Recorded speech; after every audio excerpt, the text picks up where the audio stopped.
Assalamualaikum warahmatullahi wabarakatuh. Bismillahirrahmanirrahim. Alhamdulillahirabbil alamin. Allahumma sholli ala sayyidina Muhammadin al-Fatihil lima uhlik wal khatim ma sabaq nasiril haqqi bil haqq wal hadi ila siratikal mustaqim wa ala alihi haqqa qadri wa miqdaril azim. Rabbi shrahli sadri wa yassir li amri wahlul 'uqdatam min lisani yafqahu qawli. Amin ya rabbal alamin. Alhamdulillah, pada kesempatan kali ini kita bisa kembali bergabung dalam majelis ilmu, yang mana pada kesempatan kali ini kita akan mengkaji tentang kode etik konselor dengan keadaan sehat walafiat. Yang kedua, sholawat serta salam marilah kita aturkan kepada junjungan Nabi Agung Muhammad SAW. Semoga kita semua senantiasa mendapatkan syafaatnya di yaumil qiyamah. Amin ya rabbal alamin. Yang pertama, ketika kita mengkaji tentang kode etik konselor, kita perlu tahu dulu tentang pengertian kode etik. Dan pengertian kode etik ini saya ambil dari buku ataupun kode etiknya Apkin yang terbaru seperti itu.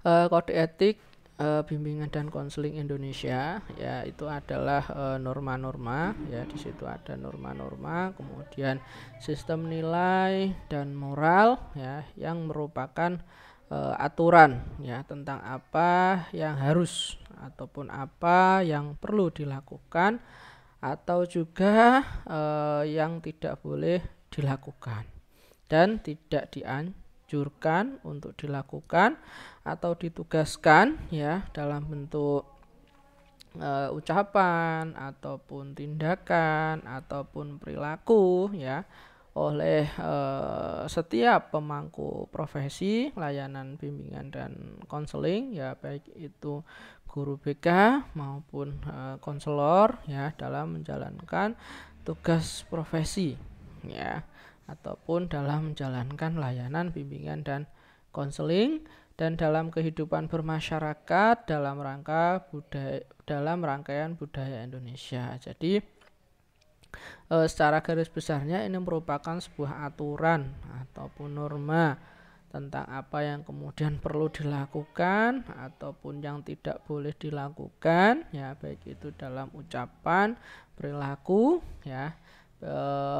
yang tidak dilakukan aturan siapa untuk siapa, baik itu untuk pemangku profesi layanan BK, di sini ada guru BK maupun konselor dalam menjalankan tugas profesi dalam hal ini layanan BK ataupun ketika dalam kehidupan bermasyarakat, itu namanya kode etik bimbingan dan konseling. Atau juga kode etik bimbingan dan konseling Indonesia adalah kaidah-kaidah nilai dan moral yang menjadi rujukan.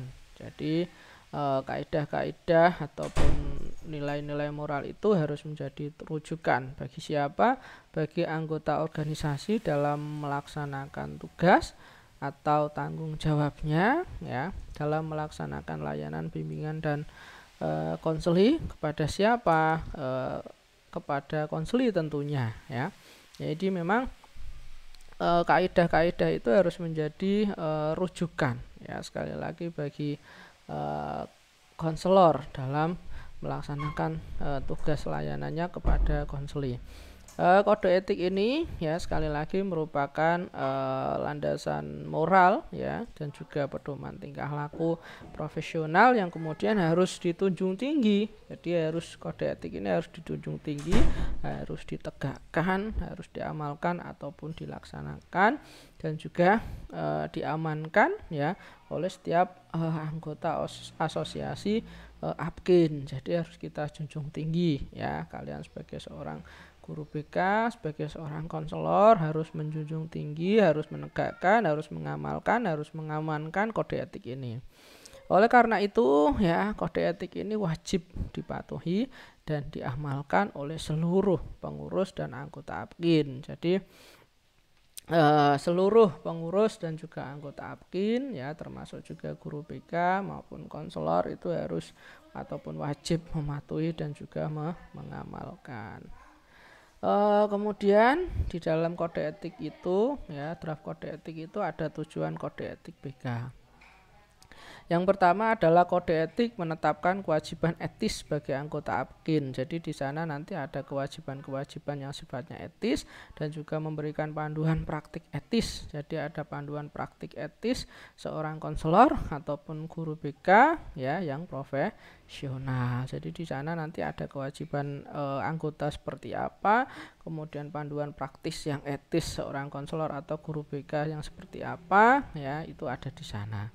Terus kemudian kode etik ya itu juga tujuannya adalah mengidentifikasi pertimbangan-pertimbangan etis yang relevan dengan konselor atau guru BK. Ya, jadi pertimbangan-pertimbangan etis yang seperti apa itu bisa diidentifikasi di dalam kode etik itu. Ya, agar supaya layanan konseling kita itu bisa profesional ya. Itu jadi baik itu guru BK maupun konselor ataupun juga mahasiswa prodi BK ya sebagai calon konselor ya, itu bisa sekali lagi mengidentifikasi pertimbangan-pertimbangan etis ya dalam layanan bimbingan dan konseling. Terus kemudian kode etik itu juga memungkinkan ya asosiasi, dalam hal ini adalah APKIN, untuk kemudian memberikan penjelasan kepada anggota ya ataupun mahasiswa BK serta bagi konselor yang dilayani dengan mempertimbangkan sifat tanggung jawab etis yang dimiliki bersama oleh para anggota APKIN. Jadi dijelaskan ya, bisa memberikan penjelasan, oh ini loh hal-hal yang harus dilakukan, oh ini loh hal-hal yang tidak boleh dilakukan oleh seorang konselor ya. Ini bisa ya memberikan penjelasan baik kepada konselor, anggota APKIN, guru BK, mahasiswa maupun kepada konseli. Terus yang selanjutnya, kode etik itu berfungsi sebagai panduan etis yang dirancang untuk membantu anggota dalam menyusun suatu tindakan. Jadi bisa digunakan sebagai panduan untuk menyusun tindakan ya. Tindakan yang seperti apa ya, tentunya tindakan yang paling baik ya dalam melayani konseli, yang memanfaatkan layanan bimbingan konseli dan menetapkan harapan perilaku dengan menekankan utama pada peran konselor atau guru bimbingan dan konseling yang profesional. Jadi sekali lagi ini bisa menjadi panduan etis ya untuk menyusun suatu tindakan yang terbaik ya bagi konseli yang telah memanfaatkan layanan BK dan berharap ya kepada peran konselor ya, seperti itu. Yang selanjutnya, kode etik memberikan dukungan bagi kinerja bimbingan dan konseling untuk menjalankan misi APKIN. Jadi APKIN punya misi dengan konselornya, guru BK-nya, mahasiswanya mau melaksanakan, mau mengikuti kode etik tersebut, tentunya bisa mendukung visi dan juga misi dari organisasi, dalam hal ini adalah APKIN. Kemudian standar yang terkandung dalam kode etik ini berfungsi sebagai dasar untuk mengambil tindakan yang sportif. Jadi apa yang ada di dalam kode etik itu nanti bisa bisa berfungsi ya untuk mengambil suatu tindakan yang sportif seperti itu bagi pelaku bimbingan dan konseling yang berhasil, dan sebaliknya sebagai panduan untuk mengambil tindakan bagi pelanggaran etika profesi anggota BK. Jadi selain tadi berfungsi sebagai dasar mengambil tindakan yang sportif ya, dengan kode etik itu juga bisa istilahnya berfungsi untuk mengambil tindakan bagi pelanggar etika ataupun bagi orang-orang yang melanggar kode etik. Yang selanjutnya tadi pengertian sudah ya, tujuan sudah. Jadi intinya sekali lagi di dalam kode etik itu ya seperangkat aturan yang memang harus diikuti ataupun harus ada juga yang harus diikuti, ada juga yang kemudian harus ditinggalkan ya dalam layanan bimbingan dan konseling, dan memang sangat penting ya baik bagi konselor sendiri, bagi konseli, bagi layanan BK maupun bagi organisasi khususnya APKIN itu sendiri. Nah, terus yang selanjutnya kode etik itu apa saja sih isinya, kan seperti itu. Ini sekali lagi saya ambilkan pada draft ya, kode etiknya Apkin. Pada bab 1 itu isinya adalah pendahuluan, yang mana di sana terdapat pengertian bimbingan dan konseling dan juga kode etik. Jadi tadi sudah saya sampaikan ya.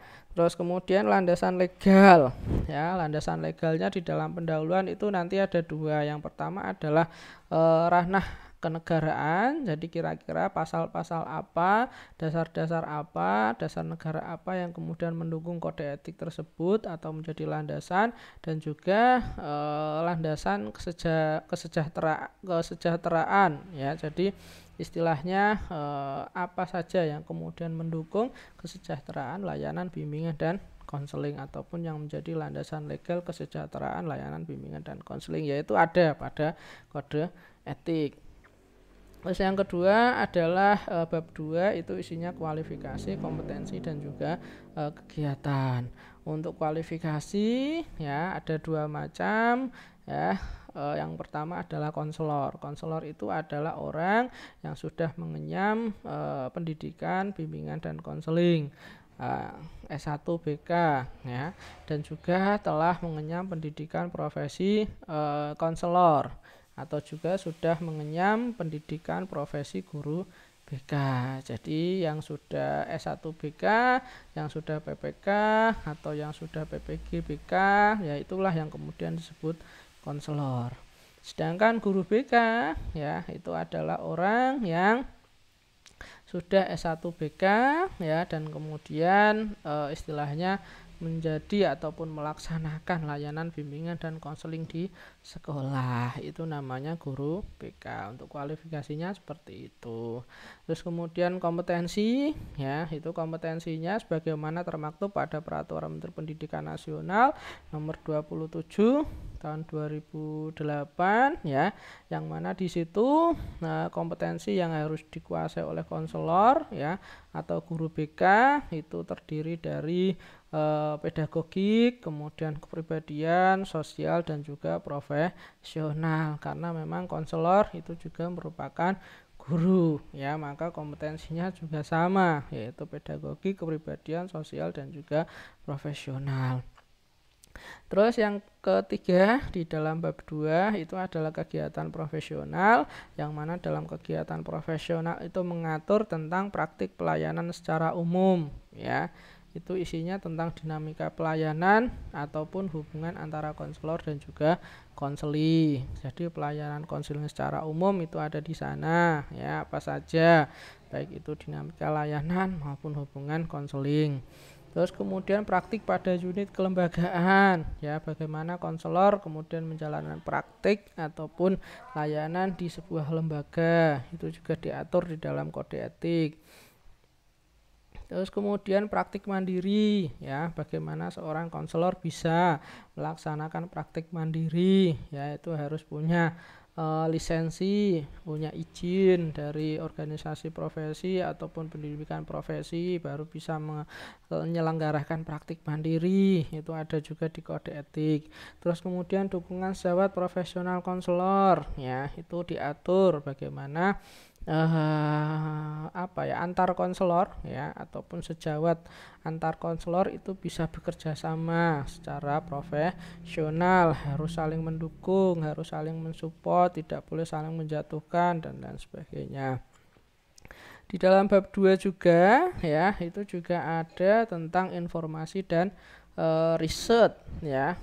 Yang pertama terkait informasi, bagaimana kemudian menyimpan informasi dari konseli ya, itu seperti apa. Terus kemudian penggunaan informasi itu harus bagaimana, lah itu diatur dalam kode etik. Terus kemudian riset terkait BK itu yang seperti apa, itu juga diatur dalam kode etik. Yang terakhir dalam bab 2 ya, terkait dengan kegiatan profesional itu adalah penggunaan instrumen asesmen. Jadi dalam melaksanakan bimbingan dan konseling, seorang konselor itu harus menggunakan instrumen asesmen, baik itu berupa tes maupun non tes. Lah itu juga ada aturannya, itu ada panduannya di dalam kode etik. Terus yang selanjutnya adalah bab 3 yaitu pelaksanaan layanan. Dalam pelaksanaan layanan, yang pertama adalah penghargaan dan keterbukaan. Nah, jadi kita ya sebagai seorang konselor ya itu harus memberikan penghargaan ya yang setinggi-tingginya kepada sasaran layanan. Jadi kita harus memberikan layanan yang terbaik ya kepada konseling yang kita layani serta menghormati harkat dan martabat konseling yang kita layani. Itu diatur di sana di dalam kode etik. Terus kemudian kebenaran dan juga keterbukaan ya itu juga diatur dalam kode etik ya. Kira-kira kita dalam melaksanakan konseling harus berasaskan pada kebenaran ya, sekali lagi ya, harus prinsip-prinsip kebenaran itu juga harus dijunjung tinggi, terus serta keterbukaan ya, kita sebagai konselor harus terbuka. Nah, itu juga diatur di dalam bab 3 terkait dengan penghargaan dan keterbukaan. Yang kedua di dalam bab 3 yaitu mengatur kerahasiaan dan berbagi informasi. Ya, di sana itu mengatur terkait kerahasiaan. Kerahasiaan itu yang seperti apa? Terus kemudian berbagi informasi dengan pihak lain itu yang bagaimana? Prosedurnya seperti apa? Caranya bagaimana? Itu juga diatur dalam kode etik. Terus kemudian rekaman data konseling ya itu juga diatur dalam kode etik, kira-kira kapan kita boleh merekam, kapan kita tidak boleh dan lain sebagainya itu diatur semuanya. Terus kemudian penelitian ya kapan kita kemudian bisa membuka kerahasiaan berbagi informasi kerahasiaan itu terkait dengan penelitian. Nah, itu semuanya ada di dalam bab 3. Terus kemudian dalam bab 3 pula ada setting layanan ya. Bagaimana suasananya seperti apa itu diatur, sarana fisiknya seperti apa itu juga diatur di dalam kode etik ya. Terus kemudian kondisi sosiopsikologis ya itu juga diatur karena memang kita tahu bahwa layanan bimbingan dan konseling itu tidak lepas dari kondisi sosio-psikologis ya. Bab 3 yang keempat itu terkait dengan tanggung jawab ya. Tanggung jawab yang pertama adalah tanggung jawab pada konseli ya, bagaimana seorang konselor harus bertanggung jawab terhadap konseli yang dilayani itu diatur. Terus kemudian tanggung jawab pada atasan atau pemangku kepentingan ya. Kemudian tanggung jawab pada ilmu dan juga profesi ya, ilmu konseling dan juga profesi konselor. Terus kemudian tanggung jawab pada diri sendiri ya. Dan juga yang terakhir tanggung jawab pada Tuhan Yang Maha Esa. Itu diatur juga di dalam bab 3 ya, terkait pelaksanaan layanan ya pada poin tanggung jawab. Untuk bab 4 itu isinya adalah pelanggaran dan juga sanksi ya. Yang pertama adalah bentuk pelanggaran ya. Ada yang namanya pelanggaran umum, terus kemudian ada pelanggaran terhadap konseli, ada pelanggaran terkait dengan lembaga. Jadi pelanggarannya pada lembaga kerjanya ya, tempat kerjanya. Terus kemudian pelanggaran terhadap rekan sejawat, jadi pelanggarannya terhadap sesama konselor ya. Terus pelanggaran terhadap organisasi profesi ataupun APKIN. Nah, itu bentuk-bentuk pelanggarannya. Terus kemudian sanksi ya terhadap pelanggaran itu juga diatur dalam bab 4. Terus kemudian mekanisme penerapan sanksi ya, sanksinya itu kan macam-macam ya, mulai dari teguran lisan, kemudian teguran keras, kemudian pencopotan dari organisasi profesi, kemudian pencopotan gelar profesi, sampai pada kalau hubungannya dengan hukum ya berarti ditindak oleh hukum yang berlaku ya sanksinya. Terus kemudian mekanisme penerapannya seperti apa itu juga diatur dalam kode etik. Dan yang kelima itu adalah penutup, yang mana di dalam penutup itu APKIN ya sebagai organisasi profesi itu membentuk dewan kode pertimbangan etik tingkat nasional dan tingkat daerah. Jadi ada dewan pertimbangan etik ya di situ, baik tingkat nasional maupun tingkat daerah, yang mana itu ditugaskan untuk melakukan pengawasan ya terhadap guru BK maupun konselor ya dalam menjalankan ataupun mengimplementasikan kode etik yang berlaku di dalam APKIN. Terus kemudian pelanggaran-pelanggaran etika profesi ya, itu tadi kita sudah mengkaji tentang kode etik ya konselor yang ada di APKIN ya. Yang selanjutnya kita mengkaji tentang pelanggaran etika profesi. Jadi apa saja sih yang kemudian sering dilakukan ya, sering terjadi ya, perilaku tidak etis yang sering terjadi dalam bimbingan dan konseling. Yang pertama, pelanggaran kepercayaan. Jadi istilahnya berbohong lah seperti itu, sehingga kemudian merusak kepercayaan antara konselor dan juga konseling. Kemudian melampaui tingkat kompetensi profesional. Jadi dia itu sebagai konselor ya, maka ya harus menjalankan profesinya sebagai seorang konselor, jangan melakukan istilahnya layanan-layanan di luar dari layanan konseling, misalnya memberikan obat ataupun memberikan treatment ya, yang mana itu di luar kompetensinya, yaitu namanya melampaui tingkat kompetensi. Kemudian yang ketiga itu adalah itu kelalaian ya. Lalai dalam praktik ini juga sering terjadi ya. Itu misalnya kurang empati, kurang simpati, kurang UPR, kurang peka budaya dan lain sebagainya, itu juga sering terjadi. Terus mengklaim keahlian yang tidak dimiliki. Jadi misalnya belum pernah sekolah psikoanalis, terus kemudian ngaku-ngaku sebagai pakar psikoanalis dan lain sebagainya. Terus kemudian yang kelima memaksa nilai-nilai konselor pada klien, ya tidak boleh ya memaksa nilai-nilai konselor pada klien. Terus kemudian tujuan konseling itu kan membuat klien mandiri ya. Nah, pelanggarannya adalah membuat klien bergantung, lah itu tidak boleh.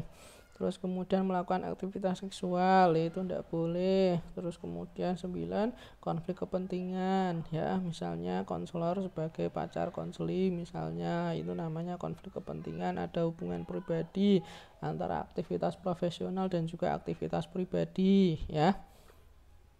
Terus kemudian persetujuan finansial yang kurang jelas, jadi tidak dijelaskan bayarnya berapa dan lain sebagainya, itu enggak boleh. Terus kemudian pengiklanan yang tidak pantas, jadi iklan-iklan yang tidak boleh ya, tidak pantas, itu juga melanggar kode etik ya. Yang ke-12 adalah plagiarisme, jadi menyontoh karya orang lain tanpa seizin orang tersebut ya, plagiarisme. Terus cara membuat keputusan yang etis ya, ini ada 2 model ataupun metode. Yang pertama adalah problem solvingnya Bond ya, itu yang pertama itu dideskripsikan dulu problemnya seperti apa. Setelah itu dipertimbangkan siapa yang nantinya akan bertanggung jawab, apakah cukup konselor, apakah juga melibatkan profesi kesehatan mental yang lain, misalnya psikolog ataupun psikiater. Terus kemudian mempertimbangkan semua ketika relevan, apa-apa yang relevan dan juga yang legal itu bagaimana dipertimbangkan. Terus kemudian tindakan-tindakan apa itu juga diidentifikasi. Dan yang kelima adalah evaluasi hasil, itu problem solving menurut Bond. Yang kedua adalah model ethical decision making-nya Curry ya. Itu yang pertama, diidentifikasi problemnya seperti apa. Terus kemudian pedoman-pedoman etikanya bagaimana, itu diterapkan. Terus kemudian menentukan sifat dan dimensi mencari konsultasi, jadi nanti kita melibatkan siapa saja. Terus kemudian yang keempat, menghasilkan kemungkinan rangkaian tindakan, jadi kemungkinan rangkaian tindakan itu apa saja. Terus kemudian kemungkinan konsekuensinya bagaimana ya. Dan yang keenam, evaluasinya yaitu dipilih, ditentukan model evaluasinya, terus kemudian mengimplementasikan rangkaian tindakan tersebut. Jadi ke 1 sampai 6 itu diimplementasikan. Itu menurut model ethical decision making-nya Corey ya. Jadi ada 2 model ethical problem solving Bond dan juga model ethical decision making-nya Corey. Oke. Mungkin itu saja yang bisa saya sampaikan ya. Terima kasih atas segala perhatian, mohon maaf atas segala kekurangan. Semoga sehat selalu, sukses selalu, dan bahagia selalu. Dari saya cukup sekian. Assalamualaikum warahmatullahi wabarakatuh.